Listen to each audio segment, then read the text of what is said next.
வந்து அதை கேட்டுக்கொண்டிருக்கிற அந்த நிலைமையை நாங்கள் அவதானிக்க கிடைக்கிறது. காரணம், சொர்க்கம் செல்பவர்கள் ஒரு சிறு குழு கூட்டம்தான், நேர்வழியில் இருப்பவர்களும் ஒரு சிறு குழு கூட்டம்தான். காடுகளிலே எவ்வளவுக்கு மரங்கள் இருந்தாலும் அந்த மரங்களிலே நேரான மரங்கள் இருப்பது குறைவு. நேரற்ற மரங்கள் தான், வளைந்து குறுக்க இருக்கின்ற மரங்கள் தான் அதிகமாக இருக்கும். இதே போன்றுதான் எம் சமூகத்திலும் இதை ஹிதாயத்து பெற்றிருக்கக்கூடிய சமூகம் என்பது மிக குறுகிய கட்டமாகத்தான் இருப்பார்கள். இதற்கான காரணம் என்ன என்று நாம் பார்க்கிறோம். நபிகளால் ஸல்லல்லாஹு அலைஹி வஸல்லமுடைய காலத்தில் இருந்த பெண்மணிகளுக்கும் இப்போது வாழுகிற இந்த பெண்மணிகளுக்கும் இடையிலே இந்த மார்க்க விடயத்தில் மிக குன்றலாக இருப்பதற்கான காரணம் என்ன? இஸ்லாமிய விடயங்களை காது தாழ்த்தி கேட்டு தன் நடைமுறைக்கு கொண்டு வர வேண்டும் என்கிற அந்த நல்ல எண்ணம் அற்று போயிருப்பது என்ன என்று நாம் பார்க்கிற போது, உலகத்தில் இருக்கக்கூடிய உலக மாயைகளை தன்னுடைய நிகழ்வுகளாக அவர்கள் எடுத்துக்கொண்டு அதிகமாக இருப்பதை பார்க்கிறோம். எங்களுடைய வீடுகளிலே அதிகமான விடயங்களை நாங்கள் இந்த உலகத்துக்காகவே மாட்டிவிட்டோம். அதனால ஷைத்தான் எல்லா வகையிலும் குடியிருப்பதை பார்க்கிறோம். வீடிலே நாங்கள் இருக்கிற நேரம் தான் உண்ணுகிற உணவுக்கு முன் பிஸ்மில் சொல்லுவது தொடக்கம் அன்றாடத்தில் இருக்கின்ற எந்த பிரார்த்தனைகளும் எங்களுடைய வாயில் வருவதே கிடையாது. நாங்கள் பாத்ரூம் செல்லுகிற போது, வீட்டை விட்டு வெளியேறுகிற போது, வீட்டுக்குள் செல்லுகிற போது, மற்றவர்கள் எங்களை சந்திக்க வருகிற போது என்றெல்லாம் இருக்கின்ற இந்த இஸ்லாம் சொல்லி தருகின்ற இந்த பிரார்த்தனைகள் ஏதும் எங்களுடைய நாவில இல்லை. அதனால நிச்சயமாக எங்களுக்கு நல்ல முறையில் வாழ்வதற்கான வாய்ப்புகளும் இல்லை. இதைத்தான் இஸ்லாம் எங்களுக்கு சொல்லித்தரு. நாங்கள் ஒவ்வொரு நாளும் எங்களுக்குள்ள நினைத்து கொள்ளுகிற விடயம் என்ன தெரியுமா? எங்களுக்கு எவ்வளவுதான் பணம் இருந்தாலும், சொத்து இருந்தாலும், சுகம் இருந்தாலும், வாழுகிற வாழ்வியல் இருந்தாலும் நிம்மதி இல்லை என்கிற ஒரு விடயத்தை தான் நாங்கள் பார்க்கிறோம். ஏன் இந்த நிம்மதி இல்லை என்கிற விடயம் நமக்கு வருகிறது என்றால், எங்கள்கிட்ட இஸ்லாமிய வாழ்க்கை இல்லை. இஸ்லாமிய வாழ்க்கை இல்லை என்று வெறுமனே நாங்கள் பொதுப்படையாக சொல்ல முடியுமா? எதெல்லாம் நம்மை விட்டு இல்லாமல் ஆனதால் எங்களுக்கு இப்படியான ஒரு நெருக்கடியான வாழ்க்கை தருகிறது என்று நாம் பார்க்கிறோம். அல்லாஹ் குர்ஆனிலே சொல்லுகிறான், ஒரு சமூகத்துக்கு அல்லாஹ் கடுமையான நெருக்கடியை தருவானாம். மர்ம நாளையில அவர்களை எழுப்புகிற போது குருடர்களாக எழுப்புவானாம். இப்போது இந்த சமூகம், இந்த மனிதன் மர்ம நாள் அல்லாஹ்விடத்தில் கேட்பானாம், எதற்காக என்னை குருடனாக எழுப்பினா என்று கேட்பான். இப்போதுதான் இந்த சரித்திரம் அப்படியே தமிழாக வருகிறது.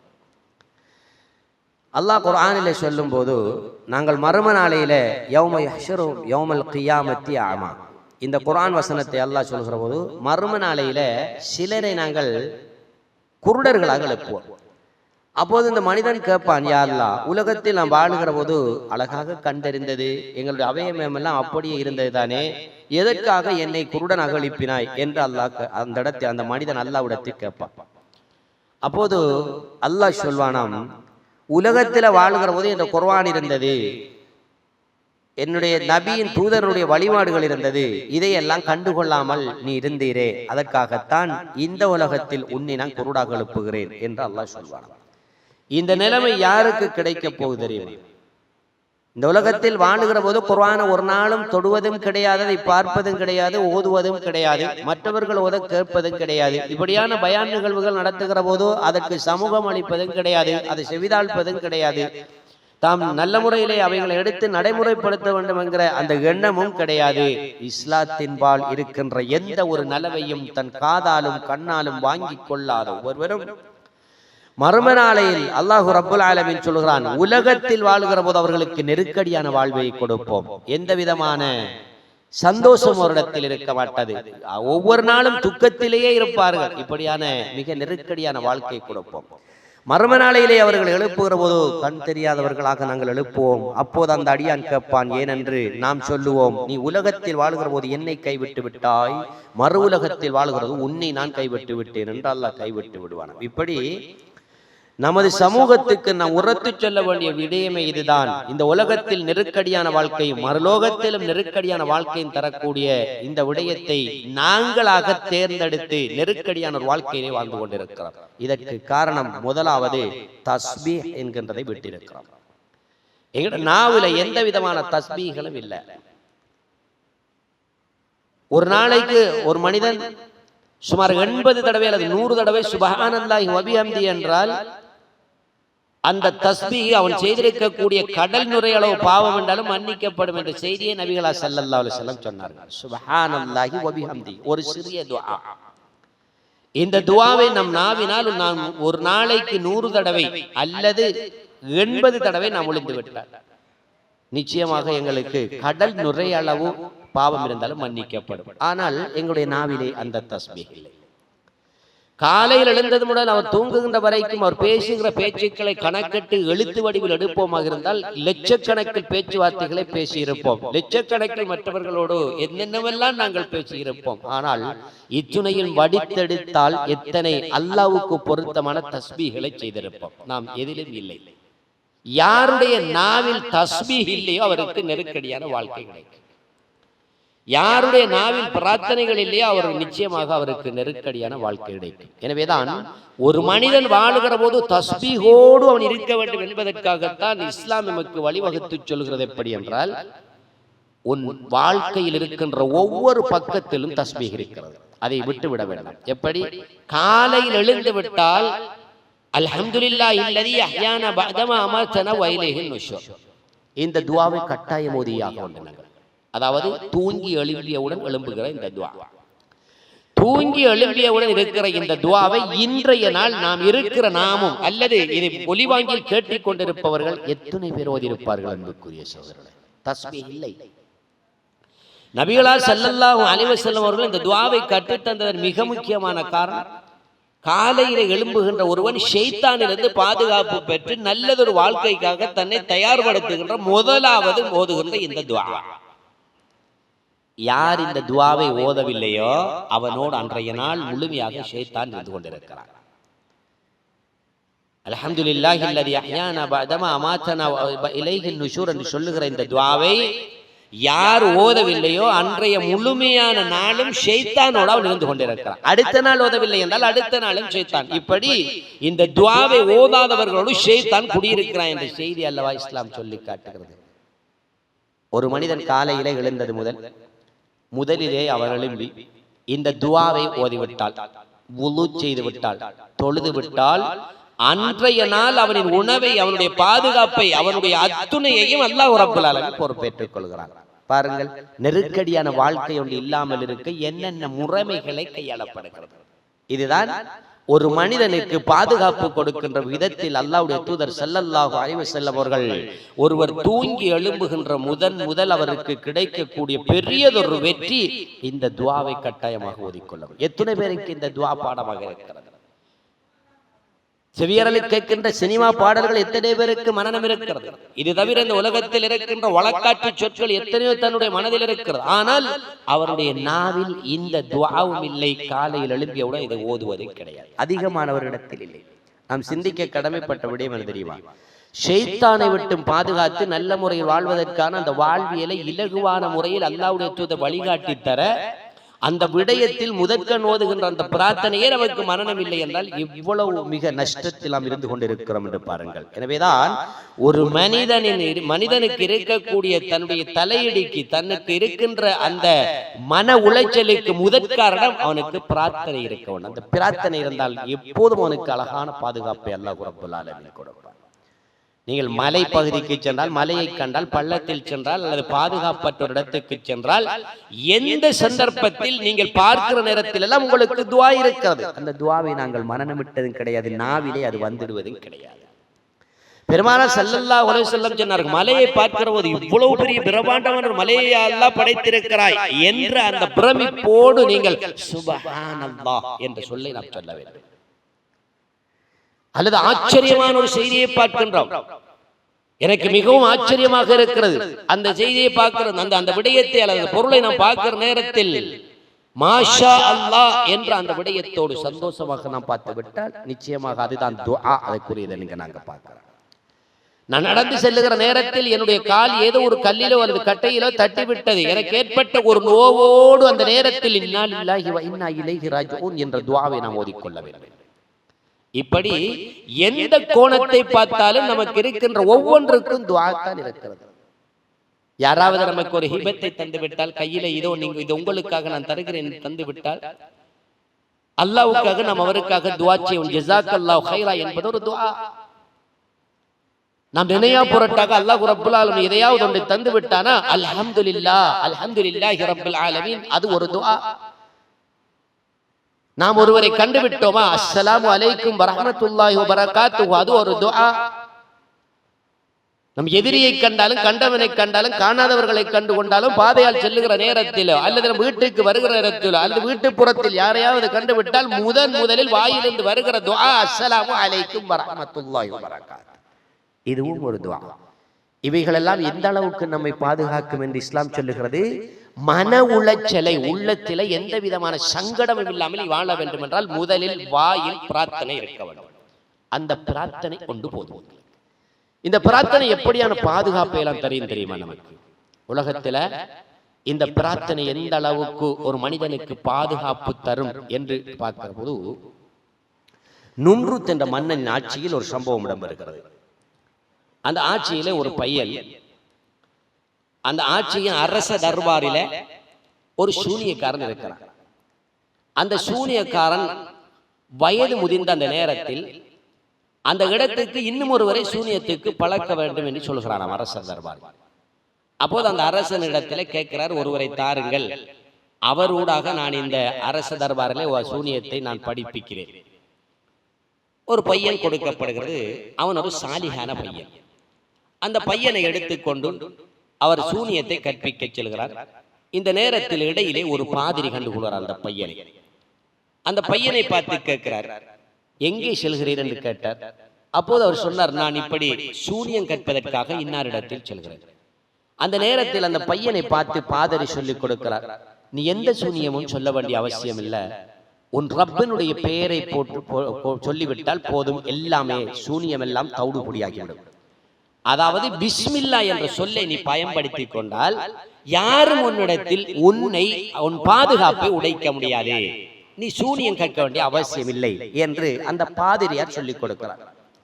இதை கேட்ட அந்த சிறு பையன் சூனியக்காரரை நம்புவதா இவரை நம்புவதா என்கிற ஒரு ஏத்தவாட்டம் ஏற்படுகிறது. இந்த நேரத்தில் சூனியக்காரர் நம்பிவிடக் கூடாது என்று பாதிரி சொன்ன அந்த விடயம் இவருக்கு சரியாக தோணுகிறது. இந்த நேரத்தில் இந்த பையன் சூனியத்தை கற்று முடித்து விட்டு என்கிறார். அரசு தர்பாருக்கு அவனை கொண்டு வரப்படுகிறது. இவன் கற்ற சூனியத்தை பரீட்சிப்பதற்காக ஒரு கண் தெரியாத ஒரு நபரை அழைத்து இவரை கண் தெரியும் அறிவியன் சொல்கிறான். இப்போது இந்த பையன் கண் தெரியாத அந்த நபரை அழைத்து பிஸ்மில்லா சொல்லி அவருடைய கண் பக்கம் அப்படியே தடவினான். கண் தெரிந்து விட்டது. இந்த செய்தி அரசனுக்கு தெரிந்து விட்டது. அரசன் கேட்கிறார், உன் கண்ணை தெரிய வைத்தவர் யார்? இந்த பையன் தான் என்றவுடன் அந்த பையனை அழைத்து வரப்படுகிறது. யாரிடத்திலிருந்து இதை கற்றுக்கொண்டாய் என்று கேட்க அந்த பையன் சொல்கிறான், நான் ஒரு பாதிரியிடத்திலிருந்து கற்றுக்கொண்டேன். பாதிரியிடத்திலிருந்து தான் நான் கற்றுக்கொண்டேன் என்றான். சூனியம் என்பது ஒரே அழிக்கத்தானே வேணும், இது ஒரு கண் தெரியாதவரை மாற்றி இருக்கிறது, இது ஒரு விசித்திரமாக இருக்கிறதே, அவரை அழைத்து வாருங்கள் என்று அந்த பாதிரியை அழைக்கப்பட்டு இந்த பாதிரியை வைக்க கூடாது என்று அவரை அப்படியே வெட்டி அவருடைய தலைப்பக்கம் இருந்து தன்னுடைய கால்பாதம் வரை இரண்டாக வெட்டி அவரை உயிரிழக்க செய்து விட்டார். இரண்டாவது இந்த பையனை வதைக்க தொடங்கினான். இந்த பையனும் இருந்தால் நான் தான் கடவுள் என்கிற விடயத்தை இவன் சொல்ல மாட்டான், இவன் அல்லாவை பற்றிய பிரச்சாரம் அல்லவா சொல்லிவிடுவான், இந்த பையனை கொண்டு விட வேண்டும் என்று திட்டமிட்டு அந்த பையனையும் கொல்வதற்காக முதலில் ஒரு உச்சிமலைக்கு கொண்டு செல்லப்படுகிறது. அந்த உச்சிமலையிலே கொண்டு செல்லப்பட்டு இந்த அரச தர்பாரில் இருந்த சில சிப்பந்திகளை கொடுக்கப்பட்டு உச்சி மலையிலிருந்து இவரை தள்ளிவிடுங்கள் என்று சொல்லப்படுகிறது. உச்சிக்கு கொண்டு செல்லப்பட்டால் அந்த மலையின் உச்சியிலே கொண்டு செல்லப்பட்டவுடன் இவர்கள் சொல்லுகிறார்கள், இந்த மலையிலிருந்து உன்னை தள்ளிவிடப் போகிறோம், உன்னால் முடிந்தால் நீ தப்பித்துக் கொள் என்கிறார்கள். அப்போதுதான் அந்த பையன் கேட்கிறார், அல்லாஹும்ம இக்ஃபீஹிம். இவ்வளவுதான் கேட்ட பிரார்த்தனை. அவ்வளவு பெரிய பிரார்த்தனையும் அல்ல, ஒரு பெரிய வாசகமும் அல்ல, மனநமிட முடியாததும் அல்ல. அவன் இந்த பையன் கேட்ட ஒரே ஒரு பிரார்த்தனை, அல்லாஹும்ம இக்ஃபீஹிம், யா அல்லாஹ், எனக்கு எதிராக இப்போது சதி செய்கிற இவர்களை உன்னியே பார்த்துக்கொள். இவ்வளவுதான் கேட்டார். அந்த கேட்ட அடுத்த நிமிடத்தில் மலை நடுங்கத் தொடங்கியது. மலையில யாரெல்லாம் எதிராக சூழ்ச்சி செய்வதற்காக வந்தார்களோ அவர்கள் அனைவரும் கீழே விழுந்து மரணித்து விட்டார்கள். இந்த பையன் மாத்திரம் தப்பிவிட்டான். அப்படியே இந்த பையனை கொண்டு வரப்படுகிறார் அரச தர்பாருக்கு. இந்த பையன் வருகிறார் தனிமையில். அரசன் பார்க்கிறார், மலைக்கு அனுப்பி உச்சி மலையிலிருந்து தள்ளிவிடப்பட்டு இவனை மரணிக்க செய்ய வேண்டும் அல்லவா அனுப்பினேன், இவன் உயிர் பிழைத்து விட்டானே, இது விசித்திரமாக இருக்கிறதே. அந்த பையனிடத்தில் கேட்கப்பட்டது, நீ எப்படி தப்பினாய் என்று கேட்கப்பட்டது. அப்போது அந்த பையன் சொன்னான், என்னை படைத்த அல்லாஹ் என்னை பாதுகாத்தான். விசித்திரமாக கண்ட இந்த அரசன் மீண்டும் ஒரு குழுவை அழைத்து சொன்னான், இவரை கடலுக்கு எடுத்து செல்லுங்கள், கடலின் நடுப்பகுதியில் வள்ளத்தில் கொண்டு சென்று இவரை கல்லை கட்டி இவரை அப்படியே ஆழ்த்தி விடுங்கள். இப்போது சிலர் சேர்ந்து ஒரு வள்ளத்தில் இவரை அழைத்துக் கொண்டு நடுக்கடலுக்கு கொண்டு செல்கிறார்கள். நடுக்கடலிலே கொண்டு சென்று இவரிடத்தில் சொல்கிறார்கள், இப்போது நீ மரணிக்க செய்ய போகிறோம், இந்த கல்லை உன் மீது கட்டி இந்த கடலிலே நாங்கள் போட்டு விடுவோம், நீ மீனுக்கு இரையாகி போவாய் என்றார்கள். அந்த பையன் அப்போதும் சொன்னான், அல்லாஹும்ம இக்ஃபீஹி, யா அல்லாஹ் நீயே இவர்களுக்கெல்லாம் போதுமானவன். இவ்வளவுதான் கேட்டான். அடுத்த கணம் வள்ளம் புரளுகிறது, வள்ளத்தில் வந்தவர்கள் எல்லாம் மரணிக்கிறார்கள். அதே வள்ளத்தில் இந்த பையன் மாத்திரம் ஊருக்கு வந்து சேர்கிறார். அரசனிடத்தில் கொண்டு செல்லப்படுகிறது. அரசன் பார்க்கிறான், இது மிக விசித்திரமாக இருக்கிறதே, இவனை நாம் வேறு என்ன செய்வது என்று யோசித்து விட்டு ஈட்டி எய்வதில் கடுமையான பரிச்சயம் வாய்ந்த ஒரு 80 வரை அழைத்து சொன்னான், இந்த பையனை கட்டுங்கள் பழுக்க வரத்தில், ஈட்டியை எய்யுங்கள், 80 ஈட்டிகளும் இவனில் குத்தப்பட்டு மரணிக்கப்பட வேண்டும் என்கிறான். இந்த நேரத்தில் தான் அந்த பையன் அந்த அரசனை பார்த்து சொன்னான், நீங்கள் எது செய்தாலும் என்னைக்கு தாக்காது, ஏனென்றால் அல்லாஹ்வுடைய பெயரை சொன்னாலே தவிர வேறு எதுவும் என்னை தாக்க மாட்டாது என்று விட்டான். அப்படி என்றால் உன்னை எப்படி நாங்கள் கொல்ல வேண்டும் என்று கேட்கிறார். அப்போதுதான் இப்படித்தான் நீங்கள் கொல்ல வேணும் என்று அந்த பையன் சொல்லிக் கொடுக்கிறார். என்னை படைத்த ரப்பாகிய இந்த பையனின் ரப்பின் பெயரால் கொல்லுகிறேன் என்று நீங்கள் என் மீது அம்பையுங்கள், அப்போது நான் கொல்லப்படுவேன். இதை கேட்டவுடன் தான் அரசன் அந்த 80 பரிச்சயமான அந்த யுத்த டெக்னிக் படித்த அவர்களிடம் சொன்னான், நீங்கள் இந்த பையன் சொல்லுவது போன்று சொல்லி அவனை கொண்டு விடுங்கள். அம்பை அவர் எடுக்கிறார். இப்போது இந்த பையனின் ரப்பின் மீது ஆணையாக இவரை நான் கொல்லுகிறேன், பெயரை கொண்டு இவரை கொல்லுகிறேன் என்று சொல்லி எய்யப்பட்ட அம்பு அந்த பையனில் பட்டு அந்த பையன் மரணிக்கிறார். இதை புடை சூழ்ந்து பார்த்து கொண்டிருந்த அந்த ஊர் மக்கள் எல்லாம் பார்க்கிறார்கள், இந்த அரசனுக்கு சக்தி கிடையாது, இந்த அரசனுக்கு சக்தி கிடையாது, அந்த பையனின் ரப்பின் பெயரால் என்று சொன்ன அந்த வார்த்தை தானே அவனை மரணிக்க செய்தது, எனவே இந்த பையன் சொல்வதுதான் சரி என்று புடை சூழ்ந்து பார்த்து கொண்டிருந்த அத்துணை மக்களும் இஸ்லாத்தை ஏற்றுக்கொண்டார்கள். அன்புக்குரியவர்களே, இங்கே நாம் எடுக்க வேண்டிய செய்தி என்ன தெரியுமா? மலையிலே இருந்து தள்ளிவிடப்பட்டு அவனை மரணிக்க செய்ய வேண்டும் என்று நாடிய போதும், கடலிலே இருந்து அவனை கடலிலே கல்களால் கட்டி போடப்பட்டு அதிலே அவனை மரணிக்க செய்வதற்காக அவர்கள் கங்கணம் கட்டியிருந்த போதும், அடுத்ததாக பெரும் யுத்த கருவிகளிலே பயிற்சி பெற்றவர் 80 பேரை கொண்டு வந்து ஈட்டி முனில் அவரை கொல்லுவதற்காக இருந்த போதும் அல்லாஹ்வுடைய நாட்டப்படியே நடக்கும் என்பதை கற்றுக் கொடுத்த அந்த பையன் ஓதிய துஆ அவனை பாதுகாப்பளித்தது. அல்லாஹும்ம இக்ஃபீஹி. நாம் எமது தலைப்பிலும் அதைத்தான் சொல்ல விரும்புகிறேன். நாங்கள் பிரார்த்தனை புரிந்தால் இறைவனின் பாதுகாப்பு கட்டாயமாக இருக்கு. நம்மளுடைய துஆ நம் நாவில இருக்குமாக இருந்தால் பாதுகாப்பு இருக்கு. நமக்கு மன உளைச்சல் இருக்காது, மன கஷ்டம் இருக்காது, சஞ்சலங்கள் இருக்காது, வாழ்க்கையில் வெளிச்சமும் சுவீட்சமும் இருக்கும். இதைத்தான் நாம் பார்க்க. அதனால் எந்த சந்தர்ப்பத்தில் நமக்கு கட்டாயமாக துஆ என்கின்ற ஒன்று இருந்தேயாக வேண்டும். பிரார்த்தனை தஸ்பீஹ் எமது உள்ளத்தில் இருந்து கொண்டே இருக்க வேண்டும். நாம் தொழுது முடிந்து விட்டோமா, சுப்ஹானல்லாஹ், அல்ஹம்துலில்லாஹ், அல்லாஹு அக்பர் போன்ற தஸ்பீகள் மனதிலே நாங்கள் ஒவ்வொரு நாளும் தன் விரல்களாய் எண்ணி எண்ணி நாம் இருக்க வேண்டும். இந்த விரல்களும் என் நாவுகளும் மறுமை நாளில் சாட்சியம் சொல்லும். அல்லாஹ்வுடைய தூதர் சொன்னார்கள், மர்ம நாள்ல ஒரு ஆளை சொர்க்கத்துக்கு கொண்டு போறதுக்கு எதுவெல்லாம் இருக்கும் என்று சொன்ன போது அல்லாஹ்வுடைய தூதர் சொன்னார்கள், தஸ்பீஹ் ஒரு மனிதனை சொர்க்கத்துக்கு கொண்டு செல்லும், அக்லாக் பண்பாடு ஒரு மனிதனை அவனை நிச்சயமாக சொர்க்கத்துக்கு இட்டு செல்லும் என்றார்கள். எனவே இந்த தஸ்பீஹுக்கு ஒரு பவர் இருக்கிறது. மர்ம நாளையில் அது சொர்க்கத்துக்கு எங்களை இட்டு செல்லும். நாங்கள் எந்த சந்தர்ப்பத்திலும் நாங்கள் தஸ்பீஹ் அற்றவர்களாக இருந்து விடக்கூடாது. எல்லா நேரத்திலும் இந்த தஸ்பீஹை ஓதக்கூடியவராக இருக்க வேண்டும். எல்லா சந்தர்ப்பங்களையும் எங்களுக்கு தஸ்பீஹ் இருக்கிறது, அதை நாங்கள் ஓதக்கூடியவர்களாகவே இருக்க வேண்டும்.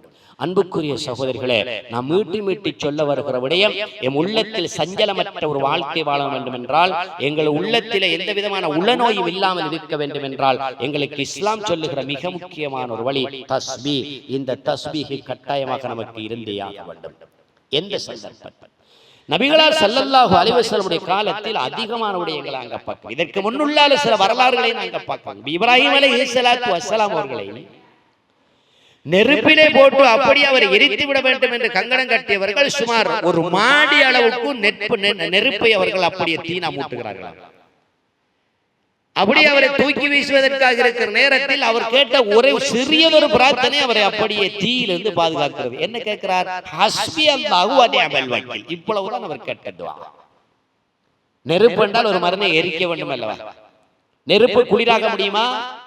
நெருப்பை குளிராக்கியது அந்த பிரார்த்தனை. எப்படி சொன்னார்கள்? ஹஸ்பி அல்லாஹு வ நிஅமல் வக்கீல்.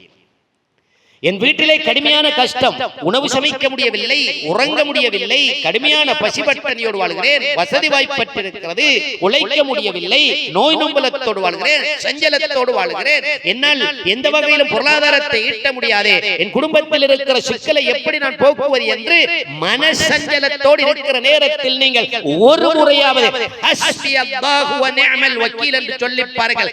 அடுத்த கணம் ரப்பினுடைய உதவி வந்தே ஆகும். நிச்சயமாக அல்லாஹ்வுடைய உதவி அடுத்த கணம் நமக்கு வரும்.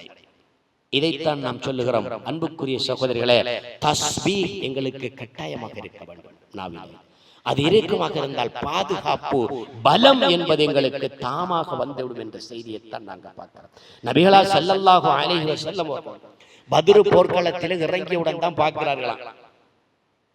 சுமார் 313 அல்லது 300 சொச்சம் பேர் தான் அவர்கள் கலந்து கொள்கிறார்கள். 1000 தாண்டியவர்கள் அவர்களை தாண்டி அப்படியே நிற்கிறார்கள்.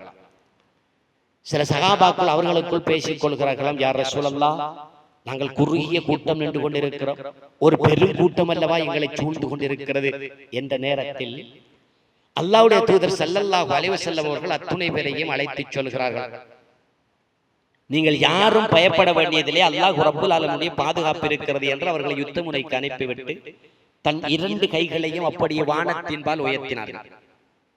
வானத்தின்பால் உயர்த்தி அல்லாஹ்விடத்தில் சொன்னார்கள், யா அல்லாஹ், என் கூட்டம் என்னவோ சிறிதளவுதான், என் கூட்டத்தை ஈமானை பற்றி நீ அறிந்திருக்கிறீர். அல்லாஹ்விடத்தில் கேட்கிறார்கள், யா அல்லாஹ், உன் உதவியை நாங்கள் நாடி நிற்கிறோம் யா அல்லாஹ். இவ்வளவுதான் சொல்கிறார்கள். அடுத்த கணம் அல்லாஹ் ரப்புல் ஆலமீன் 1000 மலக்குகளை அந்த இடத்துக்கு அனுப்பிவிட்டான். இந்த யுத்தகலத்தில் நாம் வென்று விடுவோம் என்று எண்ணி அந்த எதிரிகள் எல்லாம் அப்படியே பார்க்கிறார்களாம். ஒரு சிறிய கூட்டம் தான் ஆரம்பத்தில் வந்தது, இப்போது ஒரு பெரிய கூட்டமே நிற்கிறது. இந்த கூட்டம் எங்கே இருந்து வந்தது என்று அவர்களுக்குள்ளே அவர்கள் அங்கலாய்த்துக் கொண்டிருக்கிறார்கள். அந்த அளவுக்கு அல்லாஹ் அந்த துஆ கேட்ட அடுத்த நிமிட மலக்குமார்களை கொடுத்து முதலாவது யுத்தத்தில் தெறித்தோடுகிற அளவுக்கு வெற்றியை கொடுத்து விட்டான் என்ற செய்தியை பார்க்கிற அன்புக்குரிய சகோதரிகளே, எனவேதான் பிரார்த்தனை என்பது, துஆ தஸ்பீஹ் என்பது என் நாவிலே இறுக்கமாக இருந்தால் முதலாவது சஞ்சலமற்றுவிடும், நோயற்றுவிடும், உள்ளத்தில் நோய் இருக்க மாட்டாது. அதே போன்று எங்களுக்கு பகரமாக வெற்றி கிடைத்துவிடும், எதிலும் எங்களுக்கு தோல்வி என்பதை இருக்க மாட்டாது என்ற செய்தி நாங்கள் இந்த துஆவின் மூலமாக கற்றுக்கொள்ள கிடைக்கிறது. ஏகப்பட்ட விடயங்களை பார்க்கலாம். நபி மூசா அலைஹிஸ்ஸலாத்து வஸ்ஸலாம் அவர்கள் அப்படியோ எதிரிகள் தங்களை துரத்துகிற நேரத்தில் ஓடிக்கொண்டே செல்கிறார்கள். அவர்களோடு சில குழுவினர் மாத்திரம் போய்க் கொண்டிருக்கிறார்கள். ஊரில் இருக்கிற மக்கள் எல்லாம் தங்களை விரட்டி கொண்டு வருகிற நேரம், அதிலிருந்து நான் எப்படி தப்பித்துக் கொள்வது என்கிற கடுமையான கவலையோடு போய்க் கொண்டிருக்கிறார்கள். எதிரே பார்க்கிறார்கள் நைல் நதி. அந்த நைல் நதியை விட்டும் தங்களால் தாண்டிக் கொள்ள முடியவில்லை. இக்கட்டான சூழல். எதிரிகள் எல்லாம் நிற்கிறார்கள்.